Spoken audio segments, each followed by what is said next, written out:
Hello dear students.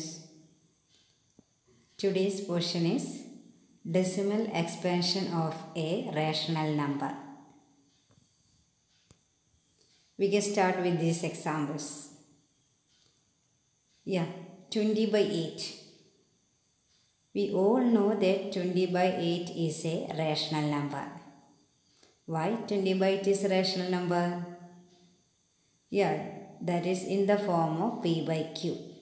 And also 20 and 8 are integers. The second example, 10 by 3.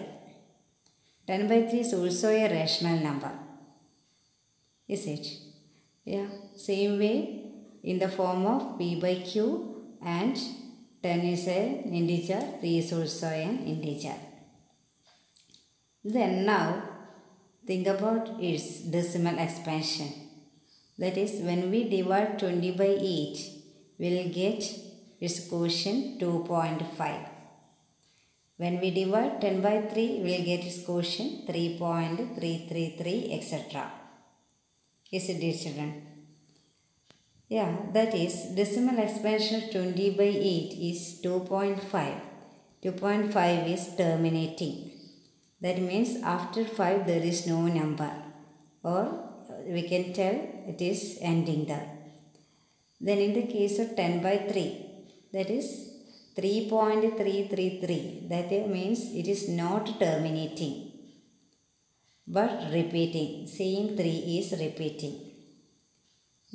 Both are rational numbers, but its decimal expansion, in the case of first one, decimal expansion is terminating.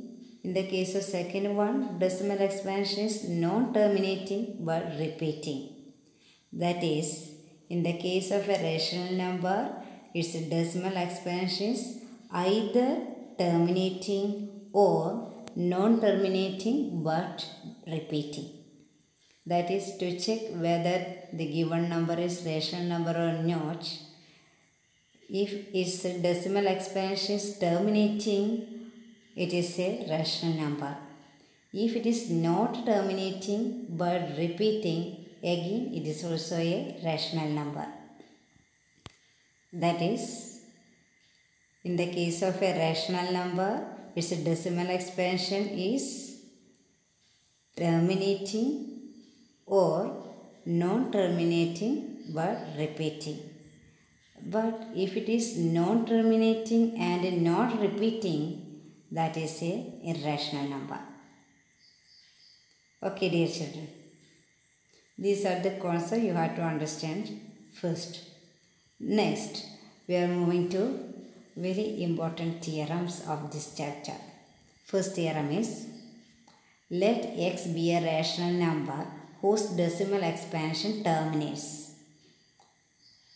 Then x can be expressed in the form of P by Q, where P and Q are co-prime, and the prime factorization of Q is of the form 2 raised to n into 5 raised to m, where n, m are non-negative integers. That is, okay, dear children, in the case of a rational number, for example, 3 by 10. Yes, 3 by 10. Then theorem says that this 3 by 10 is a rational number and 3 by 10 is terminating. Then we see, when we divide 3 by 10, what will get? In 3, it's not possible. So, put a decimal point here and yes. Okay, then what I can write? 3. 3 into 10, 30.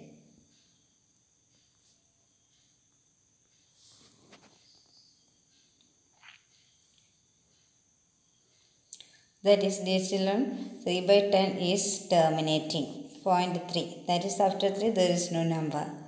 Then theorem says that if the rational number and if it is terminating, we can write it is in the form of P by Q. P by Q. Here P and Q, and P and Q are co-primes. Co-primes means it has no other common factor than 1. 3 and 10. It has no common factor other than 1. And 3 by 10 are co-primes. And Q, which one is Q? Q is this 10. Q we can write in the form of 2 raised to m into 5 raised to n. That is product of, its factors should be 2 and 5. 10 we can easily write as 2 into 5.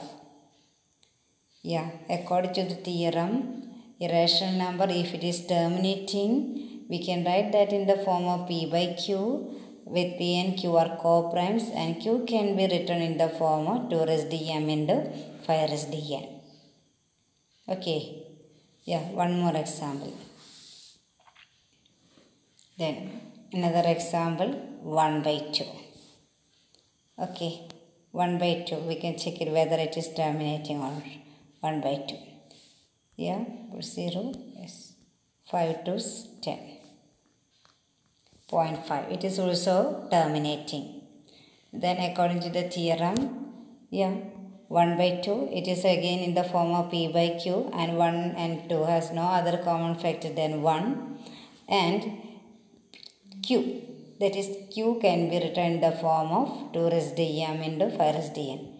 2 means 2 into 1. Okay, dear children. That is 1 by 2 into 1. I can write as 5 raised to 0. Why? We all know that any number raised to 0 equal to 1. Now this also we can write in the form of 2 into 5, 2 raised to m into 5 raised to n. This is the theorem. That means if a rational number is terminating, we can write that in the form of P by Q, where P and Q are co-primes, and Q we can write in the form of 2 raised to m into 5 raised to n, with m and n are non-negative. Here 2 into 5 raised to n, 2 raised to 1, 2 means yes, non-negative. Okay, dear children, that is the first theorem. Same way we can move to the next theorem. Let x equal to P by Q, a rational number. Same way P and Q are co-primes. Then if it is not in the form of 2 raised to n into 5 raised to m, then x has a decimal expansion which is non-terminating, repeating. That is same way. In the case of first theorem, if it is terminating, we can write in the form of 2 raised to m into 5 raised to n. Q can be. But if Q can't write in the form of 2 raised to m into 5 raised to n, its decimal expansion is non-terminating but repeating.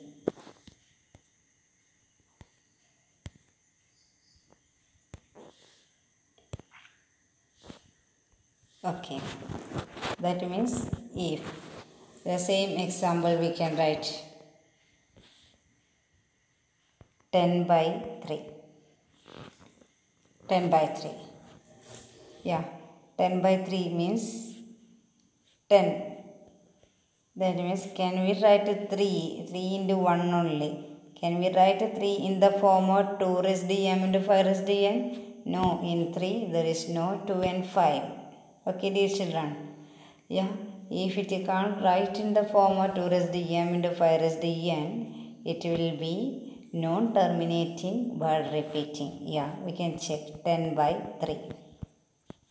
Same way 3, 3, 9, 1. Point. Same 0, 3, 3, 9, 1, 0, 0. Like that it goes. 3.333.